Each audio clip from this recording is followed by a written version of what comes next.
It wasn't always a perfect world. Before managed democracy, chaos reigned throughout the galaxy, and our enemies came close to destroying us once and for all more than a few times. And as it just so happens, there are more than a few so-called historians who believe some truly insane things about what transpired some 100 years ago. For this reason, in cooperation with the Ministry of Truth, today we will examine the entire history of the First Galactic War and finally put any doubts to rest.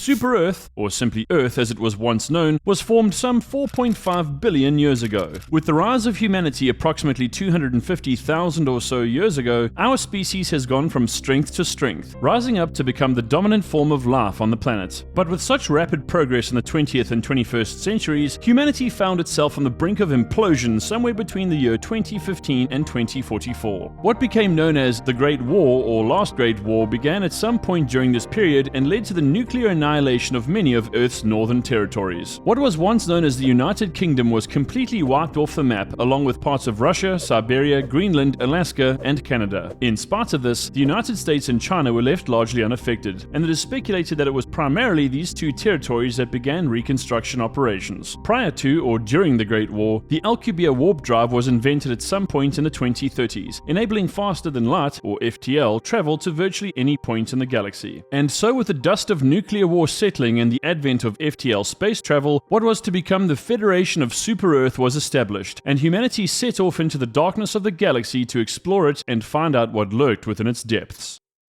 With the ability to get to any point in the galaxy in an instant, humanity rapidly mapped out the stars, and in so doing, discovered alien species inhabiting worlds in other sectors. And although our first meetings with these species were peaceful, it was only a matter of time before the existential threat posed by each of them became apparent to us all. Shortly after this, the first conflicts began, and so the First Galactic War went into full motion. Before we continue any further, the Ministry of Truth wishes for us to highlight that Super Earth High Command has always acted to protect the Federation and its citizens during times of war. However, since the very beginning of Super Earth's existence, there have been dissidents claiming otherwise, stating that the Federation is nothing but a war machine driven by greed, imperialism, and hubris. Of course, many of you may have come across some theories, but for the sake of research, we would like to know what each of you have heard about what these treasonous groups have or are saying about Super Earth in the comments section. So before continuing with this informative and accurate educational video, be sure to tell us what you think or know these parties have stated about High Command and its intentions.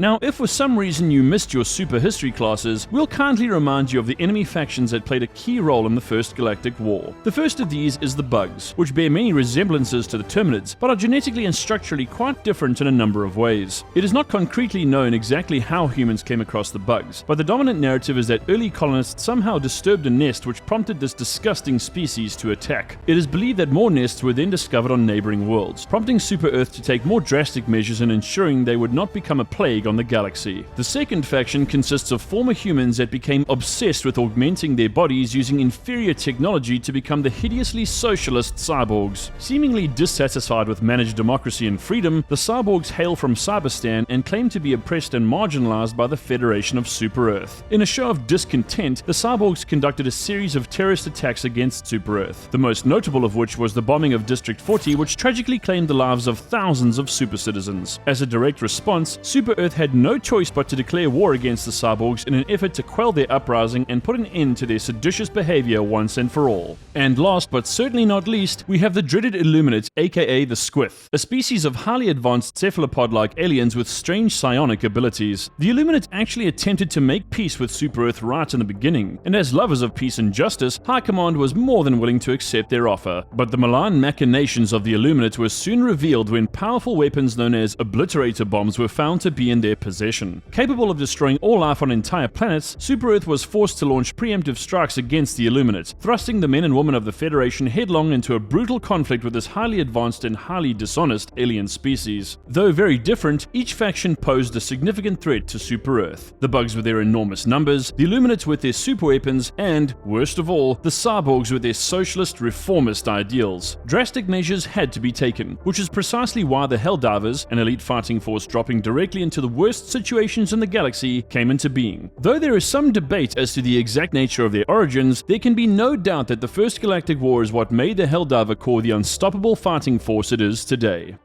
The First Galactic War lasted about 40 years and took place from 2044 to 2084. In that time, countless operations were conducted, and casualties on all sides were indeed heavy. In fact, official records reveal that over 120 different campaigns or operations were conducted over the 40-year course of the First Galactic War. And according to some accounts, Super-Earth itself was actually destroyed at the conclusion of some of these campaigns in which the Helldivers were defeated. As a direct result, new planets were then colonized and named Super-Earth so as to allow for the Federation to continue existing. Not only are these claims utterly ridiculous, but they are in fact treasonous. Colonizing, terraforming, and building settlements on new worlds takes many decades, so the idea that Super-Earth was annihilated not just once, but multiple times is completely impossible. It is true that Super-Earth faced destruction many times, but we were always able to fend off our enemies and turn the tide against them no matter the odds stacked against us. So with over 120 campaigns, there were several of these that saw the course of the war either take a turn for the worse or swing in the favor of Super-Earth. From an examination of the facts, there are 7 campaigns during the First Galactic War which were the major events of the conflict. What follows is a fairly detailed summary of each of these campaigns for your edification, Helldivers. The first conflict we will examine is the Battle of Liberty Peak, which, according to our records, was one of the first major engagements the Helldivers had with the Bugs. This was actually a massive invasion launched by the Bugs, and even with the odds very much in the favor of the invaders, the Helldivers were able to mount an incredible defense and ultimately prevailed in their efforts. The Bugs threw everything they had at the Helldivers and the SEAF, and while countless troops were swallowed up by the swarming alien scum, multiple coordinated Hellbomb detonations ensured that the vast majority of the swarm was engulfed in the purifying flames of freedom. And believe it or not, the Battle of Liberty Peak is still commemorated on All Heroes Eve, where adult super citizens dress up as Bugs and ring doorbells in a game of Super Ding Dong Ditch. In response, the teenagers of Super-Earth fire 3 rounds into the air from their Constitution rifles and yell, "No fascism here, insects!" And once all of this is over, the people of Super-Earth sit down together and have a nice piece of Liberty Peak-shaped super cake. And some liberty, of course. Yes. Were it not for the selfless sacrifice of the Helldivers, who knows where we'd have ended up? We may have all been in cages being used as a source of food for the liberty-forsaken Bugs. Ugh, it's too undemocratic for me to even think about. The second campaign we would like to highlight is the Battle of Nublaria, which was yet another fight between the Helldivers and the Bugs. As the name indicates, this conflict took place on Nublaria 1 in the Celeste sector. One of the heroes of this battle was none other than the legendary Jackal 6, a veteran of the Viper Commandos who is also rumored to have been a close friend of John Helldiver himself. And yes, the design of the PH-9 Predator armor is indeed based on Jackal 6's armor, so when you wear it, you not only look totally badass, you honor him and his fellow Helldivers in memory. Jackal 6 was actually able to hold back a massive swarm of Bugs using nothing more than a machine gun, a pocket knife, and multiple orbital laser strikes. Thanks to the brave Helldivers just like Jackal 6, the Bugs were exterminated. Since then, Nublaria 1 is a bastion of managed democracy and has remained as such for the last century or so.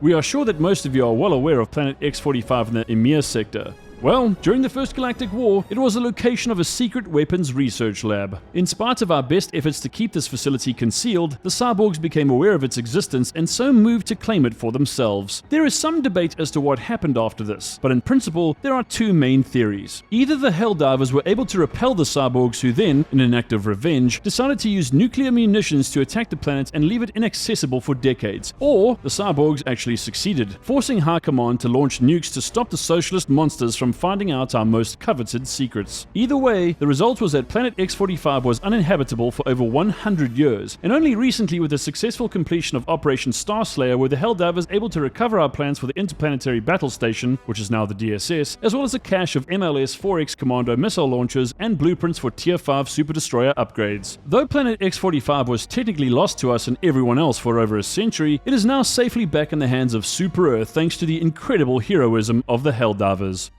At some point after what transpired on Planet X-45, the Siege of Cyberstan took place. This was a protracted and brutal conflict between the cyborg separatists and the Helldivers on the surface of Cyberstan. After a great deal of struggle and back and forth between both factions, the Helldivers were finally able to claim the advantage and emerged victorious over the tyrannical abominations of Cyberstan. As punishment for their defiance, the cyborgs were forced to surrender and participate in elections to vote Super-Earth into power lest they lose what little remained of their rights. Cyberstan was was then under full military occupation for the next 5 years to safeguard against the new cyborg uprising. After this period, the cyborgs were made to work in the mines of Cyberstan under the watchful eye of the Super Earth Construction Company, or SECC. Sadly, just a few months ago, the automatons were able to reclaim Cyberstan, a world we stood watch over for more than 100 years. But know this, Helldivers, we will take back Cyberstan soon enough, and the socialist bots and their cyborg forebears will suffer greatly for this affront to our way of life.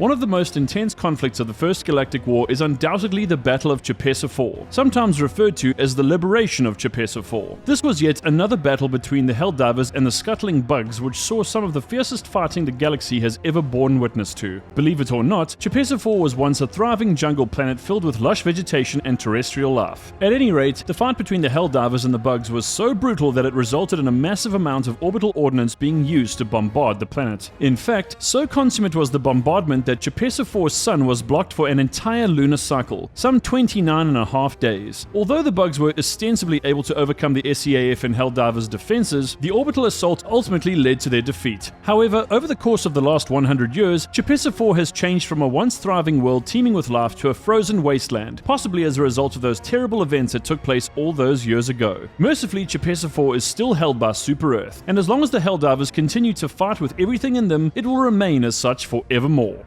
And naturally, Super Earth had more than a few run-ins with the Illuminate, but the most notable of these was undoubtedly the Battle of Squ'bai Shrine. For those of you who may not know, Squ'bai Shrine is in fact the Illuminate's homeworld and one that is, or was, covered in beautiful, untainted forests. With the Illuminate backed into a corner, the SEAF and Helldivers faced heavy resistance from the squids, with many troops succumbing to the terrible effects of their psionic attacks. But ultimately, the combined might of the Helldivers saw the Illuminate's defenses crumble, and so defeated, these treacherous aliens were forced to sign a peace treaty with Super Earth. In so doing, the Illuminate surrendered their technology and weapons to High Command. This included a kind of technology that allowed FTL travel as well as dark fluid. That's right, Helldivers, the very same dark fluid that was used to destroy the Terminate supercolony on Meridia by collapsing the planet into a black hole came directly from the Illuminate. And if there are two things we know for sure, it's that we know exactly how Illuminate technology works, and that the black hole is definitely just that and not some kind of a wormhole. In any case, after surrendering their tech, the Illuminate left the Milky Way, promising to never return. The battle for Squ'bai Shrine was the last we ever saw of the Illuminate, and for over 100 years, the galaxy has been better off without their nefarious presence to sully all we have worked so hard to build. The last major engagement that effectively brought an end to the First Galactic War was none other than the Battle of Kepler Prime, the homeworld of the bugs. Although Kepler Prime was absolutely awash with bugs, being vastly superior in intelligence compared to their opponents, the Helldivers used a number of well-placed orbital stratagems and gas strikes to significantly thin out the bug population. The larger bugs were the most challenging to defeat, but after much struggle, the final Hive Lord was laid to rest, and any bugs that remained on Kepler Prime were either exterminated or captured to be transferred to one of the Federation's highly secure E710 farms. And although they are separated by 100 years of evolutionary progress and time, the Terminids we see today across the eastern part of the galaxy are indeed the descendants of the bugs. While the Terminids now run rampant across a number of sectors, the Helldivers are working diligently to ensure they are once again contained and that production of E710 can continue unimpeded. And so, with all of Super Earth's enemies defeated and banished or under our control, the First Galactic War officially came to an end towards the latter part of 2084. Thus, a new era of peace was ushered in. With our foes vanquished, the Helldiver Corps was disbanded as it was believed they would never be needed ever again. Naturally, the casualties for the First Galactic War were indeed very high. Why, just the bugs alone were responsible for over 189 million civilian deaths, many of which were babies and children. And this is just a conservative estimate. As for the number of Helldivers, bugs, Illuminate, and SEAF soldiers killed, the total dead is in the tens of billions. Make no mistake, the First Galactic War exacted a heavy toll on all involved and is undoubtedly the bloodiest conflict in the galaxy's history to date. Of course, the results of the war brought many to question High Command's strategic decisions and motivations for the role they played in perpetuating it. While the theories surrounding and criticisms of High Command's decisions are indeed absurd, we will outline a few of these so as to clear the air and remove any trace of doubt you may have. First and foremost, many questioned whether Super Earth actually wanted to eradicate the bugs or if they simply wanted to find a way to domesticate them so as to ensure a reliable source of E710 which, as you all know, is central to the Federation's economic prosperity. Of course we couldn't eradicate the bugs entirely, but to let them run rampant in the galaxy would be nothing short of insanity. With the rate at which they reproduce and travel from planet planet's a planet, the wild bug population has to be kept to basically zero. The bugs, which are now the Terminids, should have their numbers carefully kept in check at one of our highly secure farms where they can serve the people of the Federation without ever harming them. So while it may seem like High Command hesitated or prolonged our conflict with the bugs, this really wasn't the case, and it certainly isn't the case now in the Second Galactic War.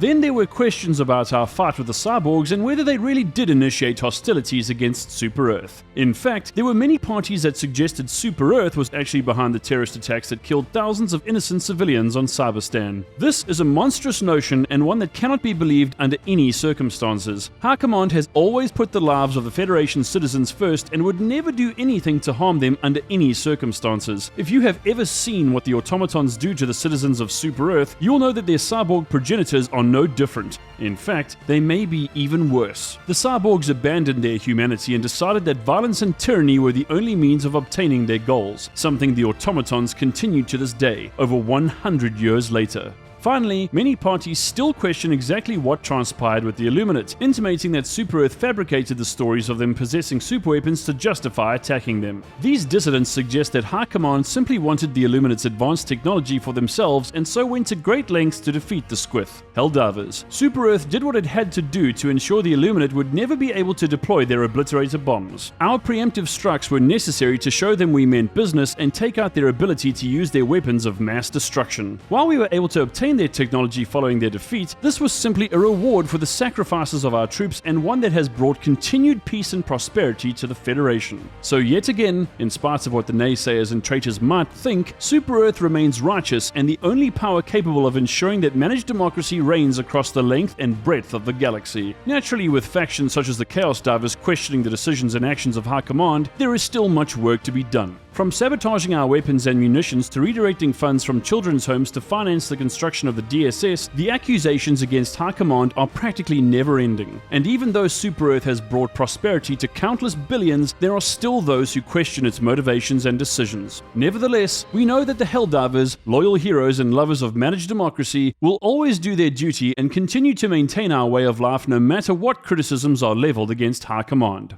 As we celebrate Liberty Day on October 26th, let us take this time to reflect on all we have collectively achieved as a species. So many Helldivers gave their lives so that we could live in a period of peace and prosperity for a full 100 years. And as we now face the automatons and Terminids in the Second Galactic War, let us steel our resolve and remember that even as we revel in our accomplishments, our enemies never rest. Hopefully High Command will deploy some new weapons and equipment for the first Liberty Day of the Second Galactic War, but at this point, nothing has been officially confirmed. However, most troops are hoping for a replica of the armor used during the First Galactic War to be released as part of a Liberty Day war bond. There are also hopes that the M2016 Constitution rifle, a bayonet, and even the LAS-13 Trident will be released as part of this alleged war bond. But again, there is no confirmation of any of these items being deployed. No matter what happens, the Helldivers must learn from the warriors that have come before us and remember that only through dedication, commitment, and sacrifice can managed democracy continue to be spread across the stars.